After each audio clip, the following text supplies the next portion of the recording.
देखिए, आज सूचना प्रौद्योगिकी अधिनियम 2000 है, उसका अध्याय 11 देखेंगे जो अपराध से संबंधित है। दंड दिए गए हैं इसमें। पहला सेक्शन है इसमें सेक्शन 65। ये कहता है कंप्यूटर साधन और कोड से छेड़छाड़। कोई व्यक्ति कंप्यूटर से और उसके कोड वगैरह जो होते हैं उनके साथ छेड़छाड़ी करता है तो उसके लिए दंड का प्रावधान किया गया है। छेड़छाड़ काय से छेड़छाड़? कंप्यूटर से और उसके कोडिंग वगैरह कोड जो होते हैं उनके साथ छेड़छाड़ करता है कोई व्यक्ति। तो इसको देखिए क्या कहता है। ये कहता है जो कोई कंप्यूटर कार्यक्रम, कंप्यूटर प्रणाली या कंप्यूटर नेटवर्क के लिए उपयोग किए जाने वाले किसी कंप्यूटर साधन कोड को जब कंप्यूटर साधन कोड का रखा जाना या अनुरक्षित किया जाना तत्समय प्रवृत्त किसी विधि द्वारा अपेक्षित हो, जानबूझकर या सासे छिपाता है, नष्ट करता है या परिवर्तित करता है, अथवा सासे या जानबूझकर किसी अन्य से छिपाता है, नष्ट करता है या परिवर्तित कराता है, तो वह कारावास से जो 3 वर्ष तक का हो सकेगा या जुर्माने से जो 2 लाख रुपए तक का हो सकेगा या दोनों से दंडनीय होगा। तो इसमें केवल आपको पनिशमेंट याद रखना है कि कोई भी व्यक्ति जो है कंप्यूटर हो सकता है या कंप्यूटर प्रणाली, कुल मिला के कंप्यूटर से जुड़ी हुई जो भी सारी चीजें होती हैं उनके साथ क्या करता है, छेड़छाड़ करता है, उन्हें नष्ट करता है, तो उसे कितने दंड से दंडित किया जाएगा। तो यहाँ आपको केवल दंड याद रखना है, उस व्यक्ति को कितने दंड से दंडित किया जा सकता है। 3 वर्ष तक के कारावास से 3 वर्ष तक के कारावास से कारावास जो 3 वर्ष तक का हो सकेगा या जुर्माने से जो कितना हो सकेगा, 2 लाख रुपए तक का हो सकेगा। 3 वर्ष तक का कारावास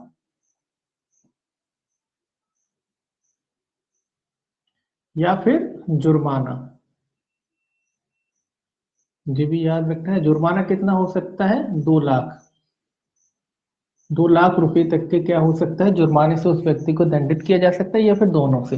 तो ये आपको याद रखना है कि अगर कोई व्यक्ति धारा 65 के तहत कंप्यूटर साधनों से या कंप्यूटर कोड वगैरह से छेड़छाड़ आदि करता है, ऐसे ही क्वेश्चन आएगा, केवल पनिशमेंट पूछा जाएगा, तो आपको याद रखना है उसे कितना दंड दिया जा सकता है। उसे 3 वर्ष तक का कारावास या 2 लाख रुपए तक का जुर्माना या फिर दोनों से दंडित किया जा सकता है। अब ये कंप्यूटर कोड की जो परिभाषा देता है, स्पष्टीकरण इसके कि भाई कंप्यूटर कोड का क्या अर्थ होता है, ये तो आप जानते ही हैं। कंप्यूटर समादेशों, डिजाइनों, विन्यासों सूचीबद्ध करना है कंप्यूटर साधन का किसी भी रूप में कार्यक्रम विश्लेषण अभिप्रेत है। तो जो आप कोडिंग करते हैं वो है इसका अर्थ, तो खास वो नहीं है, उसका कोई मतलब नहीं है। देखिए अब सेक्शन जो 66 है वो कहता है कंप्यूटर से संबंधित अपराध। ध्यान में रखना है सारे सेक्शन। 66 है, ये छेड़छाड़ थे और ये क्या है, कंप्यूटर से संबंधित अपराध है। ठीक है, काय से संबंधित अपराध है, कंप्यूटर से संबंधित। कंप्यूटर और कोड के संग छेड़छाड़ है, तो इतना ही एक ही शब्द याद रखें, ये छेड़छाड़ से संबंधित है। कंप्यूटर पढ़ रहे हैं तो कॉमन सेंस है कि कंप्यूटर की बात कर रहे हैं, तो जो कंप्यूटर के साथ छेड़छाड़ है और ये अपराध है। ये क्या है, अपराध। इसमें देखिए क्या कहता है, इसमें कहता है यदि कोई व्यक्ति धारा 43 में निर्दिष्ट कोई कार्य बेईमानी से या कपटपूर्वक करता है तो वह कारावास से जिसकी अवधि 3 वर्ष तक की हो सकेगी या जुर्माने से जो 5 लाख रुपए तक का हो सकेगा या दोनों से दंडनीय होगा। तो इसमें पर्टिकुलर धारा 43 लिखा है कि कोई व्यक्ति अगर धारा 43 के अधीन अगर कोई कार्य करता है इस अधिनियम के तहत, तो उसे इसमें भी सेम सजा है, 3 वर्ष तक की हो सकेगी या जुर्माना थोड़ा सा बढ़ गया है, सजा सेम है। सजा कितनी होगी, 3 वर्ष तक के कारावास से या जुर्माने से जो 5 लाख रुपए तक का हो सकेगा या दोनों से। तो कितनी सजा है इसमें, सजा सेम है, 3 वर्ष तक की साथ सजा है इसमें, 3 वर्ष तक का कारावास और जुर्माने से या सॉरी 3 वर्ष तक की हो सकेगी या जुर्माने से, और नहीं या जुर्माने से। यहाँ जुर्माना कितना था, 2 लाख रुपए, यहाँ जुर्माना कितना हो जाएगा, 5 लाख रुपए। तो ये आपको याद रखना है कि यहाँ जुर्माना कितना हो जाएगा, 5 लाख रुपए। एक मिनट,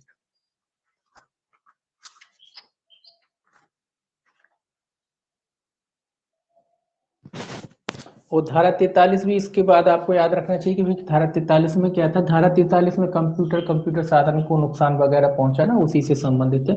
तो वही पूछा जाएगा कि अगर कोई व्यक्ति कंप्यूटर साधन को नुकसान आदि कारित करता है तो उसे कितना दंड दिया जाएगा। तो ये याद रखना, 3 वर्ष तक के कारावास से या फिर 5 लाख रुपए तक के जुर्माने से या दोनों से ऐसे व्यक्ति को क्या किया जा सकता है, दंडित किया जा सकता है। ठीक है, इसके बाद स्पष्टीकरण लिखा है। स्पष्टीकरण पढ़ने की बात नहीं है, क्योंकि स्पष्टीकरण में वही अर्थ लिखे हैं जो आईपीसी में दिए हुए हैं, बेईमानी और कपटपूर्व के अर्थ लिखे हुए हैं। केवल आपको पनिशमेंट याद रखना है, धारा याद रखना है और पनिशमेंट याद रखना है।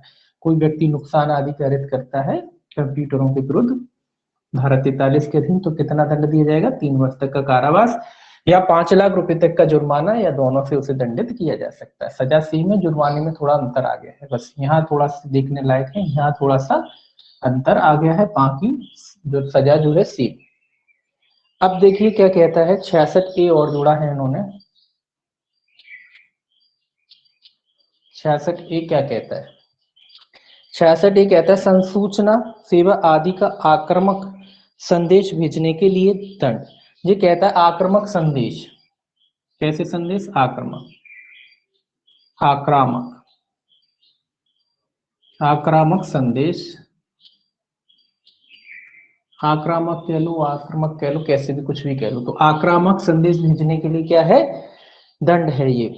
देखिए ये क्या कह रहा है, कोई व्यक्ति जो किसी कंप्यूटर संसाधन या किसी संसूचना के माध्यम से, संसूचना मतलब कोई भी इंफॉर्मेशन के तरीके से क्या करता है, पहला कहता है संसूचना का माध्यम कंप्यूटर में कुछ भी हो सकता है, मेल वगैरह भी करते हैं लोग आजकल, तो बहुत सारी चीजें चल रही हैं, तो किसी भी तरीके से अगर वो संसूचना भेजता है, किस तरीके का होता है? आक्रामक संदेश होता है। इसमें कहता है पहला ए, ऐसी किसी सूचना को जो अत्यधिक आक्रामक या धमकाने वाली प्रकृति की है। ये जोड़ा गया है क्योंकि आपने देखा होगा कई लोग नेट पे सूचना डालते हैं, कुछ अटैक करा उसके बाद उस पर डाल दिए, तो उसके बारे में है ये कि भाई अगर कोई व्यक्ति अत्यधिक किस तरीके की सूचना, धमकाने वाली, आक्रामक और धमकाने, धमकी वाली, कुल मिला के धमकी टाइप की सूचना है, बस इतना याद रखें। किस तरीके की? धमकी आदि देता है, आक्रामक सूचना है और धमकी वाली प्रकृति की है। या दूसरा कहता है ऐसी किसी सूचना को जिसका वह मिथ्या होना जानता है, किंतु क्षोभ, असुविधा, खतरा, रुकावट, अपमान, क्षति या आपराधिक अभित्रास, शत्रुता, घृणा या वैमनस्य फैलाने के प्रयोजनों के लिए लगातार ऐसे कंप्यूटर संसाधन या किसी संसूचना युक्ति का उपयोग करके। तो ये कह रहा है झूठी, कोई मिथ्या, मिथ्या यानी झूठी, कोई मिथ्या सूचना देता है कंप्यूटर में, मिथ्या। और मिथ्या सूचना भी ऐसा नहीं कि नॉर्मली वैसे ही नॉर्मल डाल देते, कई लोग नॉर्मली नहीं डालता है, ये जानबूझकर डालता है, किस उद्देश्य से डालता है? ताकि आपराधिक अभित्रास हो, लोगों में घृणा की भावना पैदा हो, एक दूसरे के बीच शत्रुता पैदा हो, इन सारे जो तरीके हैं, उन मतलब वो सारे कारणों की वजह से वो मिथ्या सूचना डालता है, ताकि लोग आपस में लड़े, है ना, लोगों में आपस में शत्रुता पैदा हो, इस तरीके से कुल मिला के झूठी सूचनाएं वगैरह डालता है, तो ये इसके लिए भी। तीसरा कहता है ऐसी किसी इलेक्ट्रॉनिक डाक या इलेक्ट्रॉनिक डाक संदेश को, ऐसे संदेशों के उद्गम के बारे में प्रेषित या पाने वाले को क्षोभ या सुविधा कारित करने या प्रवंचित करने या भ्रमित करने के प्रयोजन से। तो ये कह रहा है इलेक्ट्रॉनिक मतलब मेल वगैरह की बात कर रहा है। इलेक्ट्रॉनिक मेल वगैरह जो होते हैं ना, डाक, इलेक्ट्रॉनिक डाक संदेश, ऐसे संदेशों को उद्भव के बारे में प्रेषित या पाने वाले को, मतलब जिसको भी मेल, या पर्टिकुलर हो गया ये बात, ये किसी को जिसको भी मेल भेजा गया है उसको क्षोभ होता है, या प्राप्त करने वाला हो उसको क्या होता है? अपमानित करना, क्षोभ कारित करना, इस तरीके का कोई अपराध होता है। तो कहता है इसमें आगे, भेजता है तो वह ऐसे कारावास से जिसकी अवधि 3 वर्ष तक की हो सकेगी, वह जुर्माने से भी दंडनीय होगा। तो यहाँ केवल 3 वर्ष तक की सजा, जुर्माना इसमें खोला नहीं गया है कि कितना जुर्माने से दंडनीय होगा। तो यहाँ लिखा है ऐसे व्यक्ति को कितने दंड से? 3 वर्ष तक के कारावास से और जुर्माने से। 3 वर्ष तक के कारावास प्लस जुर्माना, यहाँ प्लस में है, हालांकि जुर्माने की रकम नहीं खोली गई है कि कितनी होगी, लेकिन इसमें सजा सेम है। तो 3 वर्ष तक का कारावास और जुर्माने से, और लगा हुआ है इसमें, और यहाँ था या, ये ध्यान, ये भी छोटी छोटी बातें आपको ध्यान में रखना है, कहाँ या आता है, कहाँ और आता है, ठीक है ना। तो याद रखेंगे कि इसमें कितनी सजा है? 3 वर्ष तक के कारावास से और जुर्माने से ऐसे व्यक्ति को दंडित किया जाएगा। तो ये भी ध्यान में रखने वाली, नॉर्मली आजकल होने लगा है ना, तो झूठी सूचनाएं फैलाना कई लोग करते हैं, तो उस तरीके की ध्यान रखने वाली बात है। अगर जानबूझ के किया जा रहा है, लोगों में अगर घृणा पैदा हो रही है, तो फिर 3 साल तक की उसके लिए सजा है। तो इसीलिए कोई भी कंटेंट डालते समय पहले ये देख लेना चाहिए कि भाई उसमें गलत तो नहीं है, कोई आप गलत मिथ्या, क्योंकि लोग क्या करते हैं आजकल, वो यहाँ से उठाई सूचना और यहाँ फॉरवर्ड कर दी, उन्हें ये नहीं देखना कि सही है कि गलत है। तो और आजकल भ्रमित सूचनाएं बहुत चलती हैं, तो उसी के लिए जो थोड़ा सा प्रोविजन किया गया है। और ये धमकी वाली तो आप जानते हैं, अगर कोई पर्टिकुलरली धमकी देता ही साथ साथ मेल की भी बात करते हैं, आप किसी को पर्सनली मेल भी नहीं भेज सकते जिससे उसको चोट वगैरह कार्य, तो इस तरीके की, तो ये सारी चीजों पर ध्यान देने लायक है, इसीलिए इस धारा को स्पेशली जोड़ा गया है। तो कोई भी सूचना वगैरह आप अगर इस तरीके के माध्यमों का इस्तेमाल करते हैं तो पहले थोड़ा दिमाग से सोचना चाहिए, किसी भी सूचना को उठा के फॉरवर्ड नहीं करना चाहिए कि आपने उठा के फॉरवर्ड कर दिया। तो कई लोग फॉरवर्ड कर देते तो सोचते हमने तो लिखा नहीं, फॉरवर्ड ही करा, तो जो फॉरवर्ड करता है उसको भी दंडित किया जाता है ना। तो इसको ध्यान में रखना है, ये इसीलिए जोड़ा गया है। बाकी स्पष्टीकरण छोड़ दीजिए, कोई मतलब नहीं। इसके बाद 66B है,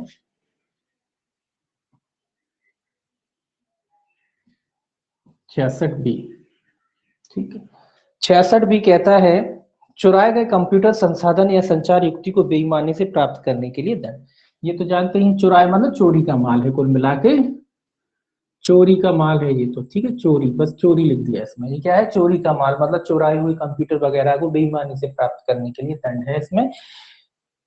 देखिए ये क्या कहता है, ये कहता है जो कोई ऐसे किसी चुराए गए कंप्यूटर संसाधन या संचार युक्ति को, जिसके बारे में, मतलब चुराए हुए कंप्यूटर संचार युक्ति का मतलब ऐसा नहीं कि केवल कंप्यूटर मोबाइल वगैरह, ये भी आ जाते हैं इसमें, जो भी संचार की युक्ति है जिससे भी कनेक्टिविटी होती है वो सारे के सारे इस सेक्शन में आ जाते हैं। ऐसा नहीं कि केवल कंप्यूटर ही आते हैं, मोबाइल वगैरह, जो भी टैबलेट वगैरह, जो सारी चीजें होती हैं जिनसे संचार साधन होता है, जुड़ता है, वो सारी की सारी इस धारा के अधीन आते हैं। तो इसमें लिखा जो भी कोई ऐसे किसी चुराए गए कंप्यूटर संसाधन या संचार युक्ति को, जिसके बारे में वह यह जानता है या उसके पास यह विश्वास करने का कारण है कि वह चुराया गया कंप्यूटर संसाधन या संचार युक्ति है, बेईमानी से प्राप्त करेगा या प्रतिधारण करेगा, तो वह दोनों में से किसी भांति के कारावास से जिसकी अवधि 3 वर्ष तक की हो सकेगी, या जुर्माने से जो 1 लाख रुपए तक का हो सकेगा, या दोनों से दंडित किया जाएगा। तो यहाँ भी सजा तो सेम ही है, कितनी है, 3 वर्ष तक का कारावास से ऐसा व्यक्ति को दंडित किया जा सकता है, 3 वर्ष तक के कारावास, या फिर जुर्माने से, जुर्माना कितना है, 1 ही लाख रुपए तक का इसमें है, तो जो 1 लाख रुपए तक का हो सकेगा या दोनों से, तो 1 लाख रुपए तक के, 1 लाख रुपए तक का जुर्माना या फिर दोनों से ऐसे व्यक्ति को दंडित किया जा सकता है। मतलब आप जानते हो कि ये चोरी का माल है और उसको खरीदते हो, इसका मतलब खरीदते हो, जब आपको पता है कि कोई माल चोरी का और खरीदा है, इसका मतलब ये है कि बेईमानी से खरीदो। क्यों खरीद रहे हो, सस्ता मिल रहा है बोले। तो आपने देखा होगा कई जगह आप देखते हो चोरी, बोले फलाना मार्केट है, चोरी, चोर बाजार फलाना ये वो, तो वहां से ये सारी चीजें नहीं खरीदना चाहिए। तो उसके बारे में कह रहा है कि अगर आप खरीदते हो तो आप इस धारा के अधीन दोषी पाए जाओगे, और कितनी सजा होगी इसके लिए, 3 साल तक की सजा है, या फिर जुर्माना है जो 1 लाख रुपए तक का हो सकता है, या फिर दोनों से क्या किया जा सकता है, दंडित किया जा सकता है। तो ये चोरी के माल को खरीदना है, जो कंप्यूटर वाले माल होते हैं, मोबाइल होते हैं, लैपटॉप होते हैं, या जो संचार की युक्ति वाले जो साधन है उनके लिए। अब देखिए 66C और है चोरी के लिए दंड। ये तो चुराया हुआ माल खरीदने वाला है, चोरी का खरीदना है, खरीदना या प्राप्त करना खरीदना या प्राप्त करना, ठीक है। अब देखिए 66, इसमें C और है, 66C कहता है पहचान चोरी के लिए दंड। 1 मिनट, हाँ, पहचान चोरी के लिए दंड लिखा है इसमें, पनिशमेंट फॉर आइडेंटिफिकेट, ठीक है। देखिए ये क्या कहता है, ये कहता है जो कोई जो कोई कपट पूर्वक या बेईमानी से किसी अन्य व्यक्ति के इलेक्ट्रॉनिक हस्ताक्षर, पासवर्ड या किसी अन्य विशिष्ट पहचान चिन्ह का प्रयोग करेगा, तो वे दोनों में से किसी भांति के कारावास से जिसकी अवधि 3 वर्ष तक की हो सकेगी दंडित किया जाएगा, और जुर्माने के लिए भी जो 1 लाख रुपए तक का हो सकेगा दायी होगा। ये क्या कह रहा है कि कोई व्यक्ति जो कपट पूर्वक या बेईमानी से किसी अन्य व्यक्ति के इलेक्ट्रॉनिक हस्ताक्षर, पासवर्ड, ये उसके लिए कह रहा है, इलेक्ट्रॉनिक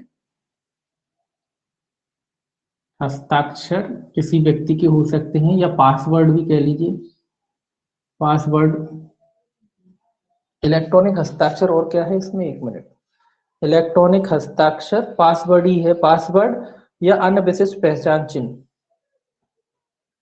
पासवर्ड ही है, पासवर्ड है पहचान चिन्ह, अन्य कोई पहचान चिन्ह हो सकता है।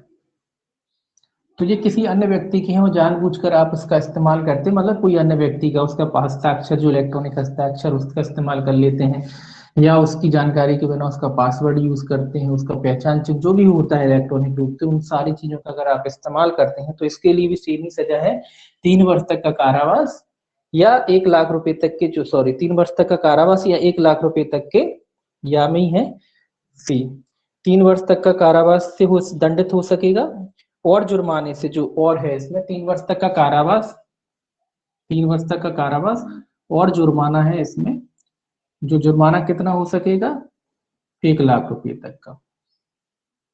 तो 1 लाख रुपए तक के जुर्माने से, तो सजा सेम ही आ रही है, 3-3 वर्ष की सजा है, इनमें भी 3 वर्ष की सजा है, लेकिन जो जुर्माना है इसमें कितना है, 1 लाख रुपए तक का, और में साथ में है इसमें जुर्माना दंडित किया जा सकेगा, और जुर्माने के लिए भी जो 1 लाख रुपए तक का हो सकेगा दायी होगा। तो इसमें प्लस में आ गया, बस इतना अंतर है कि अगर कोई व्यक्ति किसी अन्य का पासवर्ड वगैरह इस्तेमाल करता है बेईमानी से, तो उसके लिए 3 वर्ष तक का कारावास और 1 लाख रुपए तक के जुर्माने से, या से उस व्यक्ति को क्या किया जा सकता है, दंडित किया जा सकता है।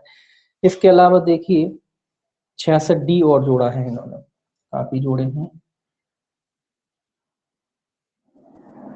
66D क्या कहता है, 66D कहता है कंप्यूटर संसाधन का उपयोग करके प्रतिरूपण द्वारा छल के लिए दंड। ये कहता है प्रतिरूपण द्वारा छल, काय का, कंप्यूटर द्वारा, ये बस इतना रखें, प्रतिरूपण छल है ये कुल मिला के।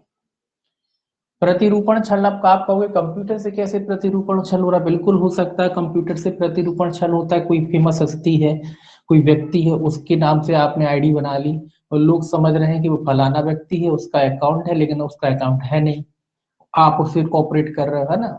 उदाहरण के लिए आपने किसी भी एक्टर की, किसी भी पॉलिटिशियन की आपने बना ली एक आईडी, और उससे आप जाके कमेंट करते हो उस पर, लोगों ने सोचा ये फलाने नेताजी या फलाने कोई एक्टर हैं जिसको लोग पसंद करते हैं, वो उससे जुड़ गए, और उस पर आप फालतू की बातें कर रहे हो। लोग सोच रहे हैं वो नेताजी या वो व्यक्ति बात कर रहा है, लेकिन वो नहीं कर रहा है, आप कर रहे हो। तो ये क्या है, ये प्रतिरूपण छल है, काय पे, कंप्यूटर साधनों के माध्यम से, तो उससे भी हो सकता है। तो उसी तरीके का ये अपराध है। देखिए ये क्या कह रहा है, ये कह रहा है जो कोई किसी संचार युक्ति या कंप्यूटर संसाधन के माध्यम से प्रतिरूपण द्वारा छल करेगा, तो वह दोनों में से किसी भी भांति के कारावास से, जिसकी अवधि 3 वर्ष तक की हो सकेगी, दंडित किया जाएगा, और जुर्माने से भी जो 1 लाख रुपए तक का हो सकेगा दायी होगा। तो सेम सजा है यहाँ, इसलिए इसको लिखने की जरूरत नहीं है। अगर कोई व्यक्ति कंप्यूटर संसाधन के माध्यम से क्या करता है, प्रतिरूपण द्वारा छल करता है, तो उसे 3 वर्ष तक के कारावास से और जुर्माने से, और है कि यह है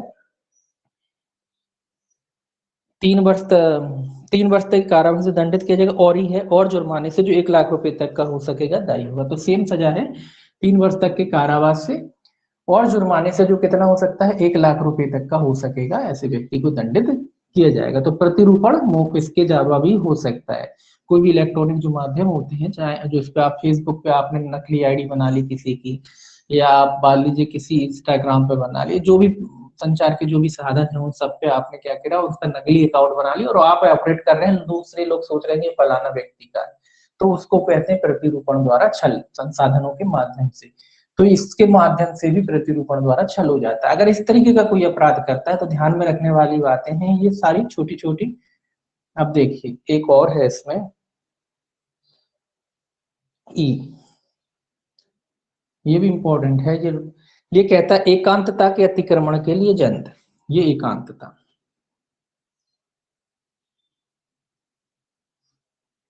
एकांतता का क्या कर रहा है, अतिक्रमण।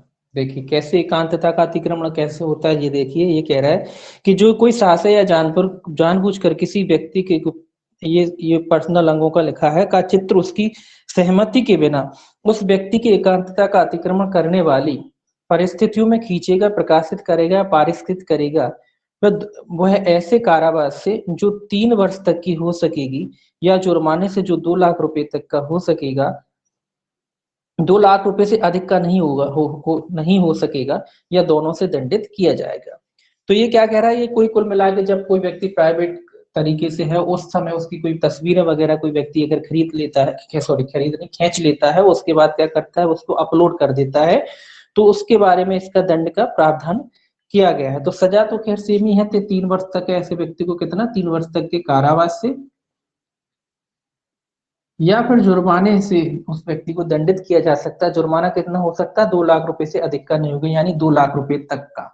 तो 2 लाख रुपए तक का क्या हो सकता है, उसे जुर्माने से दंडित किया जा सकता है, या फिर दोनों से उसे दंडित किया जा सकता है। तो यहाँ सजा तो सेम है, जुर्माना थोड़ा यहाँ बढ़ जाएगा कि जुर्माना कितना हो सकता है, 2 लाख रुपए तक का हो सकता है, हाईएस्ट है, इससे ज्यादा नहीं होगा। तो 2 लाख रुपए तक के जुर्माने से इसको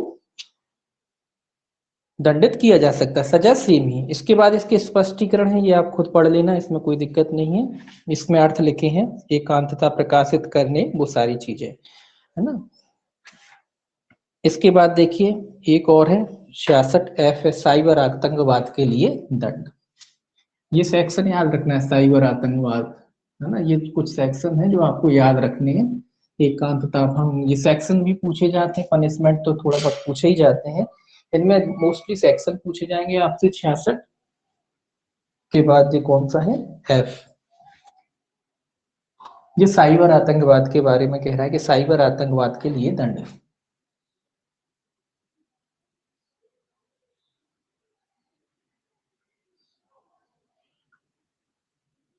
देखिए जैसे दुनिया हाईटेक हो गई, वैसे आतंकवाद का तरीका भी बदल गया, अब साइबर आतंकवाद होने लगा है। देखिए ये क्या कहता है, पहला कहता है जो कोई भारत की एकता और अखंडता या प्रभुत्ता को खतरे में डालने या जनता के किसी वर्ग में, पहला कहता है क्या करेगा, एक बात को पढ़ लेते हैं, सिंपल ही बातें हैं। पहला कहता है कंप्यूटर संसाधन तक पहुंच के लिए प्राधिकृत किसी व्यक्ति को पहुंच से इनकार करके या इनकार करा के, या प्राधिकार के बिना या प्राधिकृत पहुंच से अधिक किसी कंप्यूटर संसाधन में प्रवेश या उस तक पहुंच करने का प्रयास करके। तीसरा कहता है किसी कंप्यूटर संदूषक को सन्निष्ट करके या सन्निविष्ट करा के क्या करता है, आतंक फैलाने के आशय से, और ऐसा करके ऐसा कार्य करता है जिससे व्यक्तियों की मृत्यु या उन्हें क्षति होती है, या संपत्ति का नाश होता है, या विनाश होता है, या होने की संभावना है, या यह जानते हुए कि इससे समुदाय के जीवन के लिए आवश्यक आपूर्ति सेवाओं को नुकसान या उसका विनाश होने की संभावना है, या धारा 70 के अधीन विनिर्देश संवेदनशील सूचना अवसंरचना पर प्रतिकूल प्रभाव पड़ने की संभावना है। ये पहले पूरा ही पढ़ लें इसको, इसमें कोई खास नहीं है। देखिए दूसरा एक कहता है जानबूझकर या शायद किसी कंप्यूटर संसाधन में प्राधिकार के बिना या प्राधिकृत पहुंच से अधिक प्रवेश या पहुंच करता है, और ऐसे कार्य द्वारा ऐसी सूचना डाटा या कंप्यूटर डाटा आधार सामग्री तक जो राष्ट्रीय सुरक्षा या विदेशी संबंधों के कारण निर्बंधित है, या कोई निर्बंधित सूचना डाटा या कंप्यूटर डाटा आधार सामग्री तक यह विश्वास करते हुए पहुंच प्राप्त करता है कि इस प्रकार अभिप्राप्त ऐसी सूचना डाटा कंप्यूटर डाटा आधार सामग्री का उपयोग भारत की प्रभुत्व और अखंडता, राज्य की सुरक्षा, विदेशों के साथ मैत्रीपूर्ण संबंध, लोक व्यवस्था विशिष्टता या नैतिकता के हितों को, या न्यायालय की अवमानना के संबंध में मानहानि, या किसी अपराध के उत्पीड़न के संबंध में किसी विदेशी राष्ट्र व्यक्ति समूह के फायदे को क्षति पहुंचाने के लिए या अन्यथा किया जा सकता है या किए जाने की संभावना है, तो वो साइबर आतंकवाद का अपराध करेगा। तो यह साइबर अपराध की जो पूरा लिख दिया, सारी चीजें आ गई इसमें। तो कोई भी व्यक्ति जो अनधिकृत कुल मिला के पहुंच करता है या इस तरीके की कोई बात, तो इसको पढ़ना नहीं, इसको बस समझना है कि कोई भी व्यक्ति कोई अनधिकृत, पहली बात तो ये कहता है कि अनधिकृत क्या करता है, प्रवेश करता है, या जितना प्रवेश करना चाहिए उससे ज्यादा प्रवेश करता है। एक राष्ट्र और दूसरे राष्ट्र के बीच में जो है गलत संदेश, गलत मैसेज जाता है, या फिर सरकार की जो साइट्स वगैरह होती हैं जो जुड़ी रहती हैं उनको हैक वगैरह करता है, वो भी इसमें आता है। इसके अलावा क्या करता है, कोई ऐसी बातें डालता है जिससे लोगों की मृत्यु, हिंसा होती, कुल मिला के हिंसा हो सकती है। हिंसा होगी तो स्वाभाविक सी बात है कि मृत्यु भी हो सकती है। तो आप कहोगे मृत्यु कैसे, मृत्यु हो सकती है, कुछ ऐसा आपने डाल दिया, कुछ ऐसा मटेरियल डाल दिया, लोग आपस में लड़ गए और एक दूसरे को मार काट करने लगे। तो इस तरीके का कोई मैसेज वगैरह डालता है, इस तरीके का कोई संदेश वगैरह डालता है, या कोई सुरक्षा एजेंसियों से जुड़ी हुई वगैरह साइट्स वगैरह जो होती हैं सरकार की, है ना, उन तक पहुंच करता है, उनको उनमें हेर फेर करता है, या कोई जो डाटा वगैरह सूचना वगैरह उसमें रोक वगैरह लगाता है। इस तरीके का सारे जो काम करता है वो कुल मिला के साइबर आतंकवाद की जो है परिभाषा में आते हैं।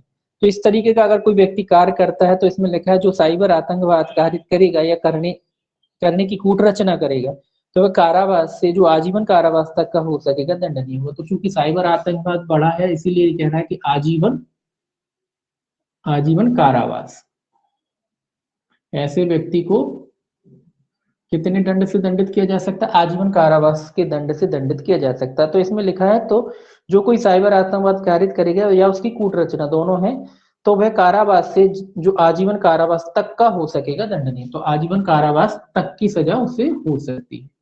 न्यूनतम सजा इसमें नहीं दी लेकिन इसमें यह लिखा है कि ऐसे व्यक्ति को आजीवन कारावास तक की सजा से दंडित किया जा सकता है। कौन से व्यक्ति को, जो साइबर आतंकवाद फैलाता, मतलब कुल मिला के गलत बातें उसमें डालना, लोगों में हिंसा हो, इस तरीके की बातें डालना, दो देशों के बीच संबंध, आपसी जो संबंध है वो बिगड़ जाए, इस तरीके की बातें डालना। इसके अलावा जो सरकार की जो नीतियां वगैरह चलती हैं, जो चीजें चलती हैं उस पर कोई प्रतिकूल प्रभाव पड़ता है, इस तरीके की कोई चीजें डालना या साइडों को ही हैक कर लेना, वो सारी चीजें हैं। तो इस तरीके का कोई काम करना साइबर आतंकवाद की परिभाषा में आता है। अब देखिए 67 सेक्शन 67 सेक्शन 67 कहता है कि अश्लील सामग्री का इलेक्ट्रॉनिक रूप में प्रकाशन या पारेषण करने के लिए दंड। ये भी याद रखना है सेक्शन आपको, ये अश्लील सामग्री है। कैसी सामग्री है? अश्लील सामग्री, गलत मटेरियल डालना, साइट्स पे अपलोड करना। देखिए ये कहता है जो कोई इलेक्ट्रॉनिक रूप में ऐसी सामग्री को प्रकाशित या पारिषित करता है तो वह प्रकाशित या पारिषित कराता है जो कामोत्तेजक है या जो कामुकता की अपील करती है, या यदि उसका प्रभाव ऐसा है जो व्यक्तियों को कलुषित या भ्रष्ट करने का आशय रखती है, जो सभी सुसंगत परिस्थितियों को ध्यान में रखते हुए उसमें अंतर्विष्ट या उसमें आरूढ़ सामग्री को पढ़ने, देखने या सुनने की संभावना है। पहली दोष सिद्धि पर, इसमें दो दोष सिद्धि हैं, किसी भांति के कारावास से जिसकी अवधि 3 वर्ष तक की हो सकेगी और जुर्माने से जो 5 लाख रुपए तक का हो सकेगा। तो ये प्रथम दोष सिद्धि की बात कर लेते हैं। पहले तो ये कह रहा है अगर कोई इस तरीके की अश्लील सामग्री वगैरह है, अपलोड वगैरह करता है जो गलत असर डालते हैं कुल मिला के लोगों पर, या लोग उसको पढ़ते हैं, तो ये कह रहा है उस ऐसे में अगर कोई व्यक्ति पहली बार अपराध करता है तो उसे कितने दंड से दंडित किया जाएगा? 3 वर्ष तक के कारावास से और जुर्माने से जो 5 लाख रुपए तक की हो सकेगी। तो 3 वर्ष अकेला लिख दिया, और जुर्माना यानी प्लस जुर्माना कितना हो सकेगा? 5 लाख।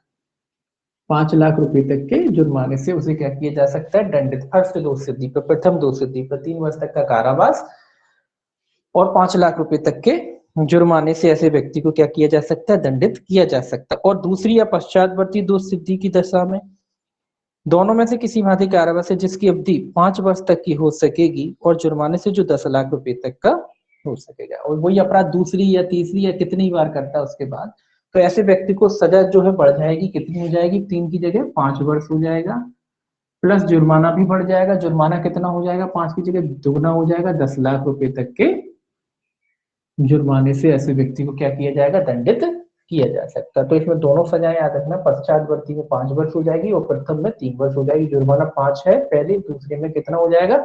दूसरे में 10 लाख हो जाएगा, जुर्माना भी बढ़ जाएगा। अब इसमें 67 ए और जोड़ा है, 67 ए और जोड़ रखा है उन्होंने। देखिए क्या कहता है।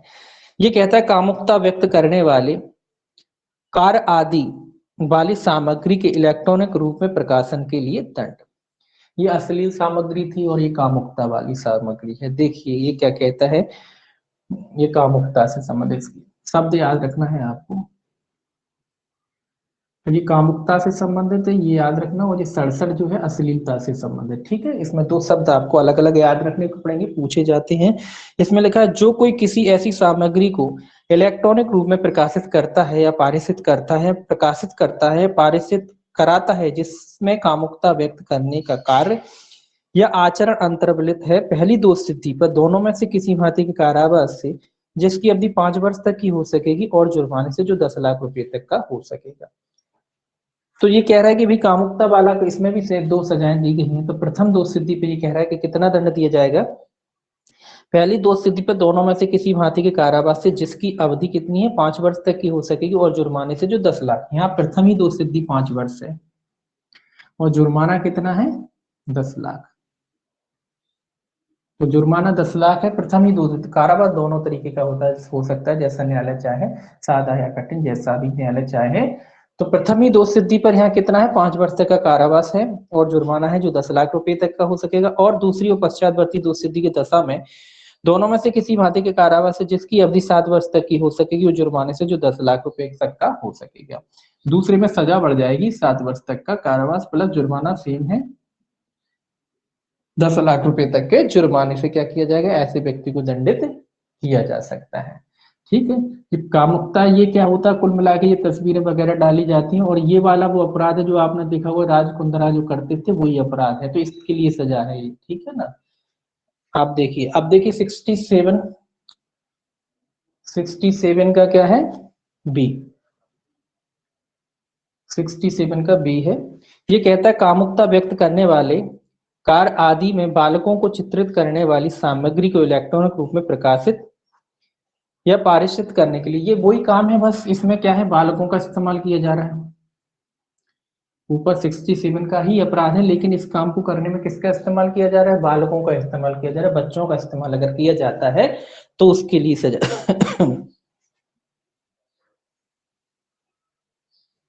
देखिए इसमें पढ़ लेते हैं थोड़ा सा।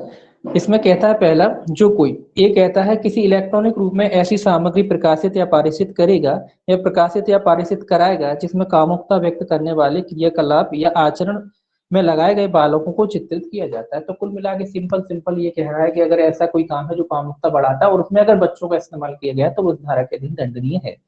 दूसरा कहता है अश्लील या अभद्र कामुकता व्यक्त करने वाली रीति से बालकों का चित्रण करने वाली सामग्री का पाठ, अंकीय चित्र इलेक्ट्रॉनिक रूप से तैयार करेगा, संग्रहित करेगा, प्राप्त करेगा, पढ़ेगा, डाउनलोड करेगा, उसे बढ़ावा देगा, आदान प्रदान या वितरण। तो इसमें ये सारी चीजें आ जाती हैं कि अगर कोई व्यक्ति इस तरीके का जो अश्लील काम है जिसमें बालकों को शामिल किया गया है, उनका किसी भी प्रकार से चित्रण करता है, पाठ करता है, इलेक्ट्रॉनिक रूप से उनको तैयार करता है। इलेक्ट्रॉनिक रूप से मतलब आजकल आपने देखा ना, ग्राफिक बना के, अगर कोई व्यक्ति नहीं तो भी ग्राफिक बना के तैयार किया जा सकता है चीजों को, और वो भी बिल्कुल रियलिटिक लगती है, तो उस तरीके से भी अगर तैयार करता है तो भी इस धारा के अधीन वो दोषी होगा।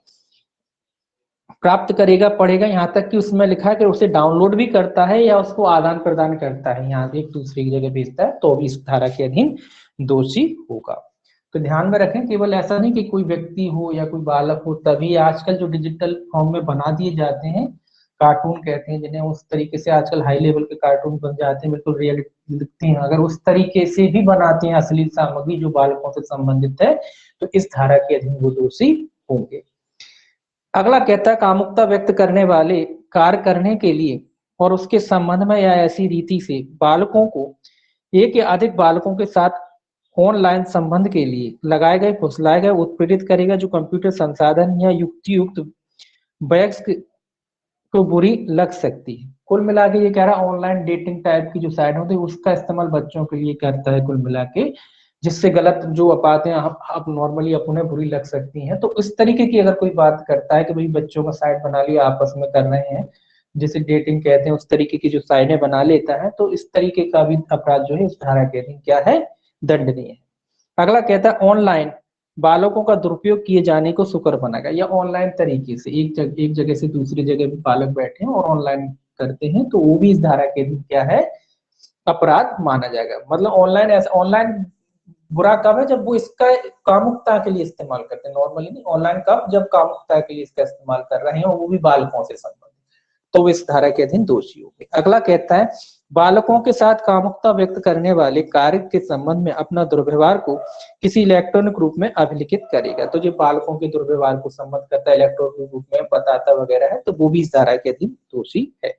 तो इसमें भी देखिए क्या है, इसमें भी दो सजा है, जो प्रथम दोष सिद्धि पर दोनों में से किसी भांति कारावास से जिसकी अवधि 5 वर्ष तक की हो सकेगी और जुर्माना से जो 10 लाख रुपए तक का हो सकेगा, और दूसरी और पश्चातवर्ती दोष सिद्धि पर दोनों में से किसी भांति कारावास से जिसकी अवधि 7 वर्ष तक की हो सकेगी और जुर्माने से जो 10 लाख रुपए तक का हो सकेगा दंडित किया जाएगा। तो सेम सजा है, इसलिए सजा लिखने की जरूरत नहीं। 67 बी में भी क्या है, सेम सजा है। प्रथम दोष सिद्धि पर 5 वर्ष तक का कारावास और 10 लाख रुपए तक का जुर्माना, और द्वितीय दोष सिद्धि पे 7 वर्ष तक का कारावास और 10 लाख रुपए तक के जुर्माने से ऐसे व्यक्ति को क्या किया जाएगा, दंडित किया जा सकता है। सो 67 ए और बी सेम सजा है। ठीक, बस सेक्शन याद रखना है कि भाई ये काय से संबंधित है और ये काय से संबंधित है, ये काय से संबंधित है, बस आपको इतना याद रखना है। परंतु लिखा है धारा 67 ए, और इस धारा के उपबंधों का विस्तार निम्नलिखित किसी पुस्तक, ये तो आप जानते ही हैं, ये अपवाद हैं कुछ कि भाई इन धाराओं का किन पे अपवाद नहीं होता है। जो देखिए पहला, जिसका प्रकाशन इस आधार पर जन कल्याण के रूप में न्यायोचित साबित किया गया है कि ऐसी पुस्तकें, पत्र, जो भी वगैरह पुस्तकें, पेंटिंग वगैरह सारी चीजें आ जाती हैं विज्ञान, साहित्य या शिक्षण या मानव सामान्य के उद्देश्य के हित में है। तो कुल मिला के विज्ञान के प्रयोजन के लिए जो चीजें होती हैं, पुस्तकें आती हैं जो नॉलेज देती हैं, कुल मिला के जो नॉलेज देती हैं, जो नॉलेजेबल हैं और जिनका उद्देश्य केवल आपको जानकारी और नॉलेज देना है, ज्ञान देना है, तो वो चीजें इसके अंतर्गत नहीं आती है ना।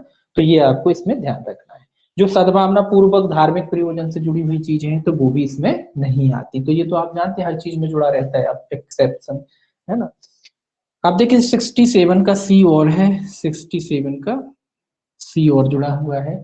सी क्या कहता है, मध्यवर्ती द्वारा सूचना का परीक्षण और प्रतिधारण। ये कह रहा है मध्यवर्ती, जो बीच के होते हैं मध्यवर्ती द्वारा क्या है, मध्यवर्तियों द्वारा है, वैसे तो मध्यवर्ती लिख दिया, मध्यवर्तियों द्वारा है, मध्यवर्तियों द्वारा सूचना का परीक्षण और प्रतिधारण। ये कहता है मध्यवर्ती ऐसी सूचना का जो विनिर्दिष्ट की जाए ऐसी अवधि के लिए और ऐसी रीति तथा रूप में जो केंद्र सरकार विहित करे परिरक्षण और प्रतिधारण करेगा। तो ये कह रहा है केंद्र सरकार जिस तरीके से उनकी रीति वगैरह बताती है उस तरीके से ये क्या करेगा, उसको प्रतिधारण करेगा। प्रतिधारण मतलब बना के रखेगा, प्रतिधारण जो भी रीति केंद्र सरकार आदि ने बनाई है उसी रीति से ये क्या करेगा, सूचना आदि को प्रतिधारित करेगा। कौन करेगा, मध्यवर्ती। दूसरा कहता है ऐसा कोई मध्यवर्ती जो सासे या जानबूझकर उपधारा 1 के उपबंधों का उल्लंघन करता है वो कारावास से जिसकी अवधि 3 वर्ष तक की हो सकेगी दंडित होगा और जुर्माने से भी दंडनीय किया जाएगा।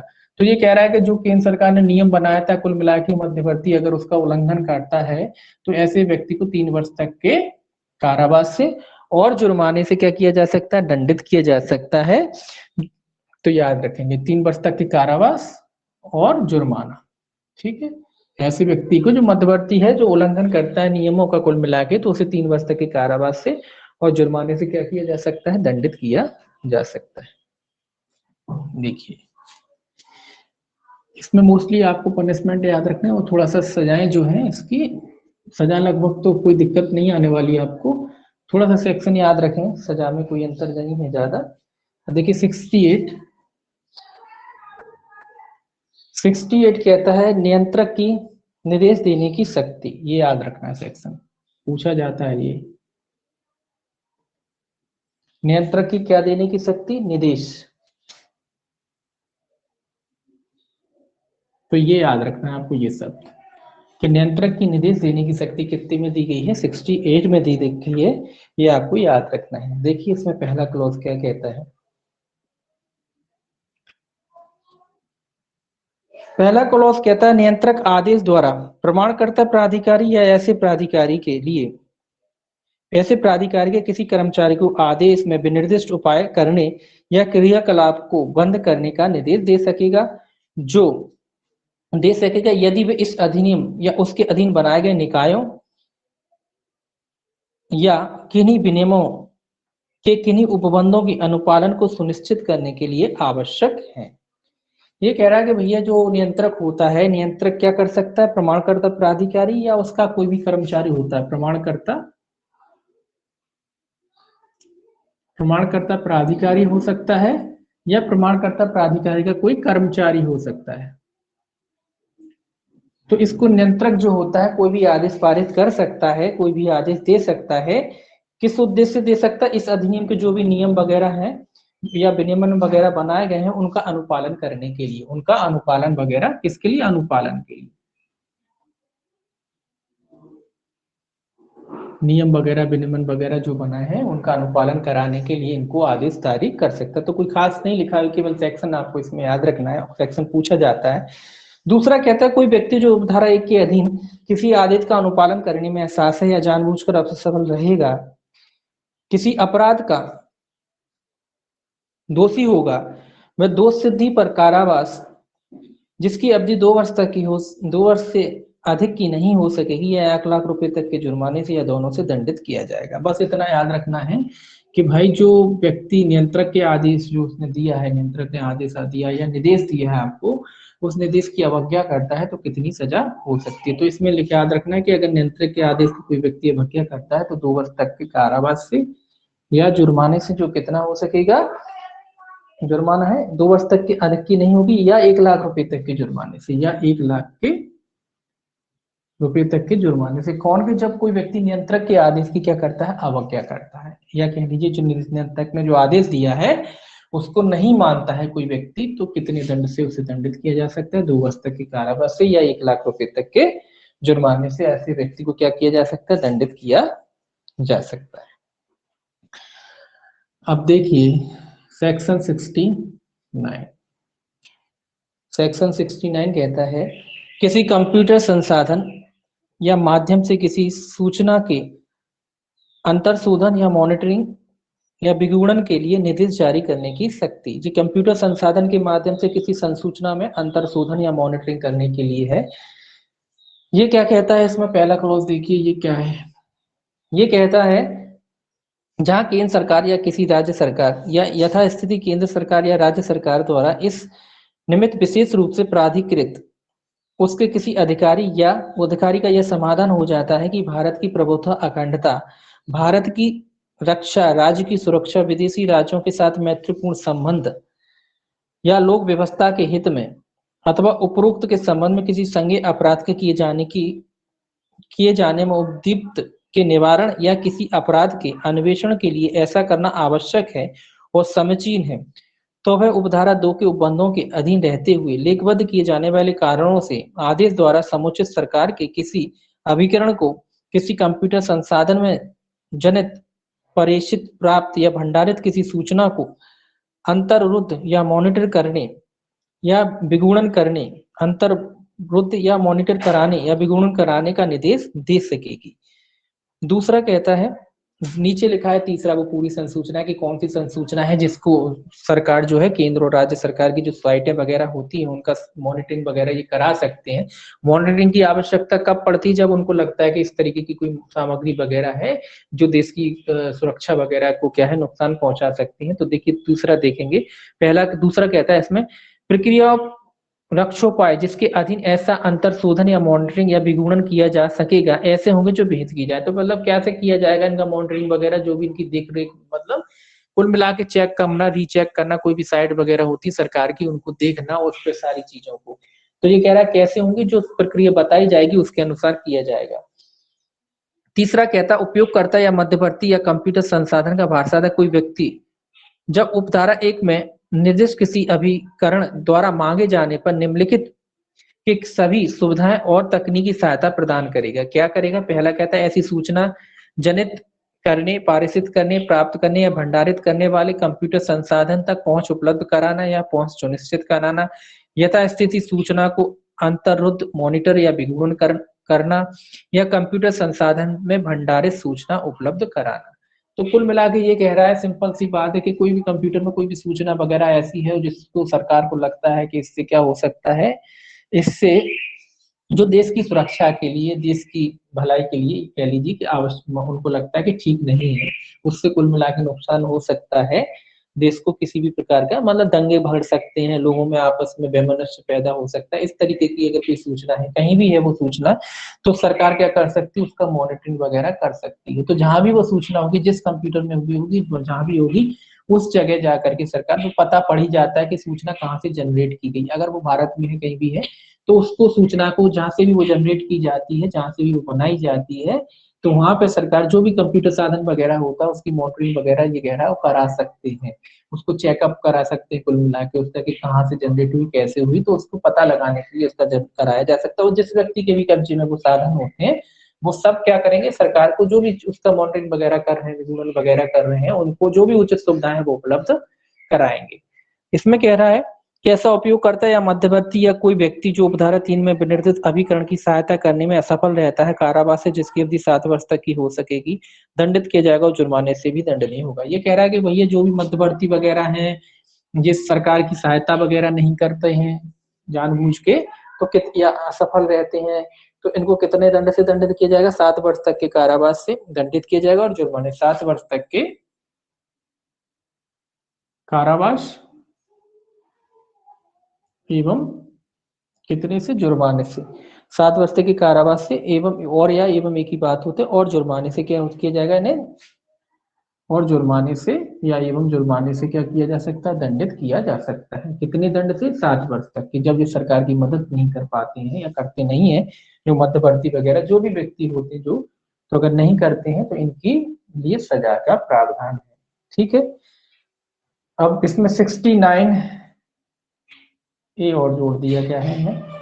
ये कहता है किसी कंप्यूटर संसाधन के माध्यम से किसी सूचना को सार्वजनिक पहुंच के अवरोध के लिए निर्देश जारी करने की शक्ति। सार्वजनिक पहुंच मतलब लोगों तक पहुंच का अवरोध किया जा सकता है। कुछ सूचना ऐसी हो सकती हैं जिनको सार्वजनिक पहुंच में रोक करने का अधिकार है। ये देखिए ये क्या कहता है, ये कहता है किसी कंप्यूटर संसाधन के माध्यम से किसी सूचना की सार्वजनिक पहुंच के अवरोध के लिए निर्देश जारी करने की शक्ति, मतलब लोगों तक ना पहुंचे उसका अवरोध लगाया जा सकता है। कौन कर सकता है, इसमें लिखा है पहला, जहां केंद्र सरकार या इस निमित्त उसके द्वारा विशेष रूप से प्राधिकृत उसके किसी अधिकारी का यह समाधान हो जाता है कि भारत की प्रभुत्व, अखंडता, भारत की रक्षा, भारत की सुरक्षा, विदेशी राज्यों के साथ मैत्रीपूर्ण संबंधों या लोक व्यवस्था के हित में या उपरोक्त के संबंध में किसी संज्ञेय अपराध के किए जाने उद्दीप्त को रोकने के लिए ऐसा करना आवश्यक और समीचीन है, तो वह उपधारा 2 के उपबंधों के अधीन रहते हुए उन कारणों से जो लिखबद्ध किए जाएंगे आदेश द्वारा सरकार के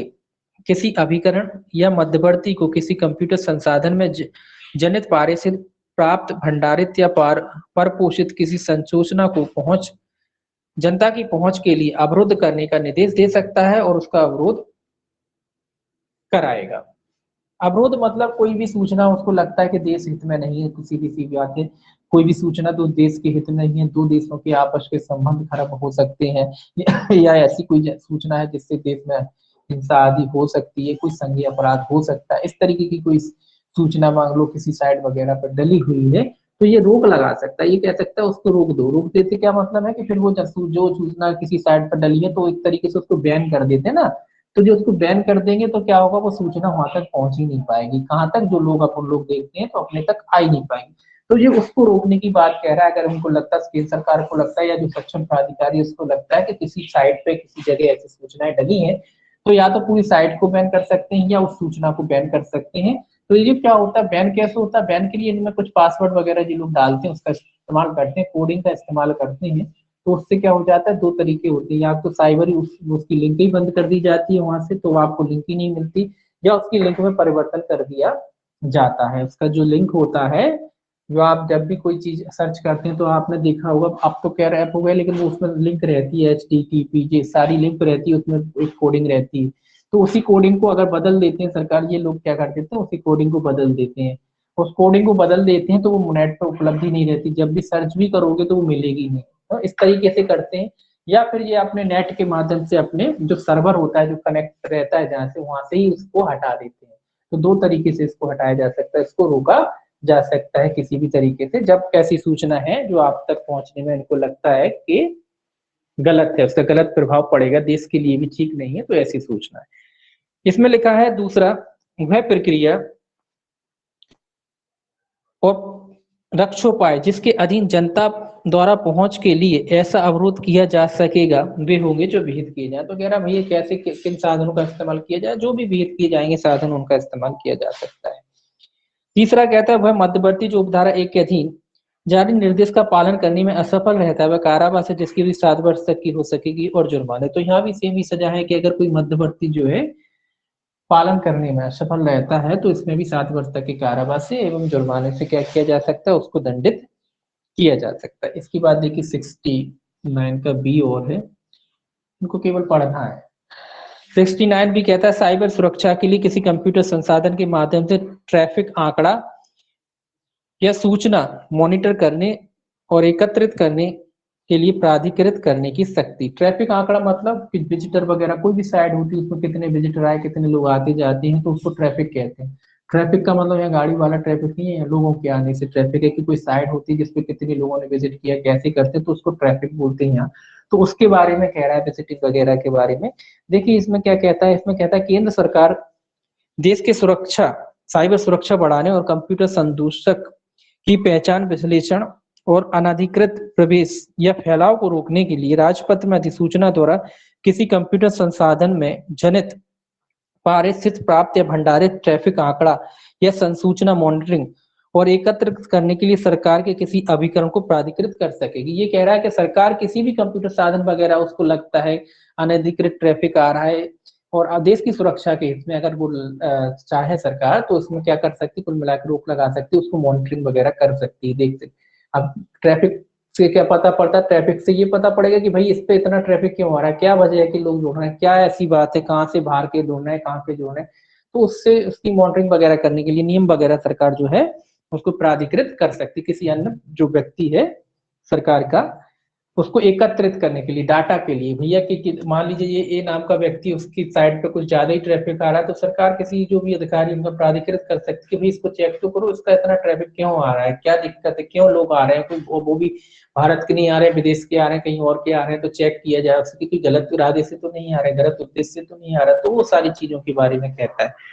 इसके लिए केंद्र सरकार नियम बना सकती है। दूसरा कहता है मध्यवर्ती या कंप्यूटर संसाधन है भारसाध है कोई व्यक्ति जब ऐसा अभिकरण द्वारा मांग की जाती है जिसे उपधारा 1 के अधीन प्राधिकृत किया गया है, तकनीकी सहायता उपलब्ध कराएगा और ऑनलाइन पहुंच को समर्थ बनाने के लिए ऐसे अभिकरण को ऐसी सुविधाएं देगा या ऐसे ट्रैफिक आंकड़े या सूचना जनित पारिस्थितिक प्राप्त या भंडारित करने वाले कंप्यूटर संसाधनों की ऑनलाइन पहुंच सुरक्षित कराएगा, उपलब्ध कराएगा। तो ये कह रहा है जो भी व्यक्ति संबंधित है, जो भी संस्था वगैरह संबंधित है, जब भी उनसे सूचनाएं वगैरह मांगी जाएंगी, वो भी जो भी केंद्र सरकार का जो सक्षम प्राधिकारी है उसको सूचना आदि उपलब्ध कराएंगे, जो उस तरीके की आवश्यक है उस तरीके की सारी सूचनाएं ये लोग क्या कराएंगे, उपलब्ध कराएंगे। तीसरा कहता है ट्रैफिक आंकड़ा या सूचना को मॉनिटर और एकत्रित करने के लिए प्रक्रिया और रक्षोपाय भी होंगे जो विहित किए जाए। तो ये कह रहे कैसे करेंगे, तो जो ये तो वैसे करेंगे जो नियम बनाए गए हों सरकार ने, तो वही इसमें कहा गया है कि जैसे नियम सरकार ने बनाए हैं, विहित किए हैं, उसके अनुसार वो आंकड़े वगैरह जो है सब कलेक्ट वगैरह किए जाएंगे। इसके बाद देखिए ये कहता है चौथा, ऐसा कोई मध्यवर्ती जो सासे या जानबूझकर उपधारा 2 के उपबंधों का उल्लंघन करेगा, कारावास जो 3 वर्ष तक की हो सकेगी और जुर्मानित। तो ये कह रहा है कुल मिला के कि जो भी व्यक्ति उपलब्ध नहीं कराता, ट्रैफिक के आंकड़े वगैरह जो उपलब्ध नहीं कराता, जानबूझ के उपलब्ध नहीं कराता ऐसा व्यक्ति, तो उसे कितने दंड से दंडित किया जाएगा, 3 वर्ष तक के कारावास से और जुर्माने से, 3 वर्ष तक के कारावास से ऐसे व्यक्ति को और जुर्माने से ऐसे व्यक्ति को क्या किया जाएगा। बस आपको सजा ही याद रखना है, एक बार आपने पढ़ लिया ध्यान रखना है, बाकी आप केवल सजा याद रखेंगे कि ऐसे व्यक्ति को कितने दंड से दंडित किया जाएगा, जो भी आंकड़े वगैरह उपलब्ध नहीं कराता है, उपेक्षा करता है जानबूझकर, तो ऐसे व्यक्ति को 3 वर्ष तक के कारावास से और जुर्माने से क्या किया जाएगा, दंडित किया जाएगा। एक मिनट देखिए ये और देख लीजिए 70 सेक्शन 70, इसको और पढ़ लीजिए। ये है संरक्षित प्रणाली, इसको भी सेक्शन याद रखना है आपको, संरक्षित प्रणाली ये जो है आपको याद रखना है। देखिए एक बार इसको भी पढ़ लेते हैं क्या है इसमें। पहला कहता है इसमें समुचित सरकार राज्य पत्र में अधिसूचना द्वारा किसी ऐसे कंप्यूटर संसाधन को जो प्रत्यक्ष या अप्रत्यक्ष नाजुक सूचना अवसंरचना की सुरक्षा को प्रभावित करता है, संरक्षित प्रणाली के रूप में घोषित करेगी। ये कह रहा है नाजुक मतलब अति संवेदनशील कोई सूचना है उसके बारे में कह रहा है। कोई कंप्यूटर साधन वगैरह होता है, नाजुक का मतलब होता है ऐसी सूचनाएं उसमें है जो अति संवेदनशील है। कुछ सूचनाएं ऐसी होती हैं जो राष्ट्र हित में होती हैं और काफी ज्यादा संवेदनशील होती हैं, तो उन्हीं को कह रहा है कि अगर ऐसी कोई सूचना है जो काफी संवेदनशील सूचना है तो उसको सरकार क्या कर सकती है, संरक्षित प्रणाली घोषित कर सकती है, उसको घोषित कर सकती है कि ये जो सूचना है। अब ये कैसी होती है सूचना, कुछ डिफेंस वाली सूचनाएं होती हैं जो किसी के बिल्कुल सिक्योर रहना चाहिए, कुछ ऐसी सूचनाएं होती हैं जो डिफेंस, मोस्टली डिफेंस वाली सूचनाएं होती हैं, तो जो काफी जो है संरक्षित क्या मानी जाती है, इसे नाजुक माना जाता है। तो ऐसी सूचनाओं को सरकार क्या कर सकती है, संरक्षित प्रणाली घोषित कर सकती है। ठीक है। दूसरा कहता है स्पष्टीकरण, कहता है इस प्रयोजनों के लिए नाजुक संसूचना अवसंरचना से ऐसी कंप्यूटर संसाधन अभिप्रेत हैं जिसकी अक्षीमीकरण या नाश से राष्ट्र सुरक्षा, वही बात है राष्ट्र सुरक्षा, लोक हित, ये सारी चीजें सुरक्षा कमजोर होती है, तो इस तरीके की सूचना है। दूसरा कहता है समुचित सरकार लिखित आदेश द्वारा ऐसे व्यक्ति को प्राधिकृत कर सकेगी जो उपधारा 1 के अधीन अधिसूचित संरक्षित प्रणाली तक पहुंच के लिए प्राधिकृत है। तो ये क्या कह रहा है, दूसरा समुचित सरकार मतलब दोनों जो भी स्थिति हो, केंद्र या राज्य जो भी हो, ऐसे व्यक्ति को प्राधिक मतलब जब किसी सूचना को संरक्षित प्रणाली घोषित कर दिया गया है तो वहां ये कह रहा है कि ऐसे व्यक्ति को प्राधिकृत करेगी जो उपधारा 1 के अधीन अधिसूच से संरक्षित पहुंच सकता है। मतलब जब किसी कोई सूचना संरक्षित सूचना है तो कोई एक व्यक्ति जिसको सरकार प्राधिकृत कर सकती, केवल वही व्यक्ति उस सूचना तक पहुंच सकता, कोई और नहीं पहुंच सकता फिर उस तक। जिसको सरकार प्राधिकृत करेगी जिस व्यक्ति को, केवल वही व्यक्ति उस संरक्षित सूचना तक पहुंच रख सकता है, कोई और अन्य नहीं। तीसरा कहता है कोई व्यक्ति जो इस धारा के उपबंधों के उल्लंघन में किसी संरक्षित प्रणाली तक पहुंच प्राप्त कर लेता है या पहुंच प्राप्त करने का प्रयत्न करता है, वो दोनों में से किसी भांति के कारावास से जिसकी अवधि 10 वर्ष तक की हो सकेगी दंडित किया जाएगा और जुर्माना। तो ये कह रहा है कि जब चूंकि संरक्षित प्रणाली हो गई है, संरक्षित प्रणाली मतलब अब इस तक आप नहीं पहुंच सकता, कोई आम आदमी नहीं पहुंच सकता, केवल जो प्राधिकृत व्यक्ति है वही इस तक पहुंच सकता है। अब ये तीसरा कहता है कि अगर कोई व्यक्ति अनाधिकृत व्यक्ति है जो प्राधिकृत नहीं है, वो इस तक पहुंच करता है या पहुंच करने का प्रयास करता है, सूचना को निकालने का प्रयास करता है, तो ऐसे व्यक्ति को 10 वर्ष तक के, कितने वर्ष तक के, 10 वर्ष तक के कारावास से दंडित किया जाएगा और जुर्माने का भी दायी होगा। तो 10 वर्ष तक का कारावास और जुर्माना। कुल मिला के आप मान लीजिए जो डिफेंस की जो साइडें होती सुरक्षित होती हैं, ऐसा नहीं कि हर कोई जाके उसमें देख ले कि भाई ये क्या हो रहा है, क्या हर कोई नहीं जाके देख सकता, केवल वही सक्षम प्राधिकारी देख सकता है जिसको ऑथराइज्ड किया हो केंद्र सरकार ने, राज्य सरकार ने, जो भी सरकार ने।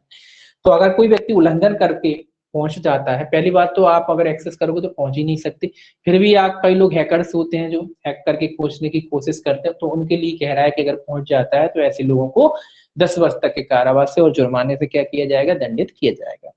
चौथा कह रहा है केंद्रीय सरकार ऐसी संरक्षित प्रणाली के लिए सूचना सुरक्षा पद्धतियों और प्रक्रियाएं विहित करेगी। ये तो जानते ही हैं आप, जब सुरक्षित प्रणाली बनाया गया है किसी को, तो कैसे सुरक्षित प्रणाली बनेगी, क्या प्रक्रिया होगी, किस तरीके से उसको सुरक्षित करा जाएगा, उसके बारे में जो नियम वगैरह है कौन बनाएगा, केंद्र सरकार उसके बारे में नियम आदि बनाएगी। ये आपके 70 तक हो गए, आज इतना ही रहने दीजिए, उसके बाद जो है अगला जो है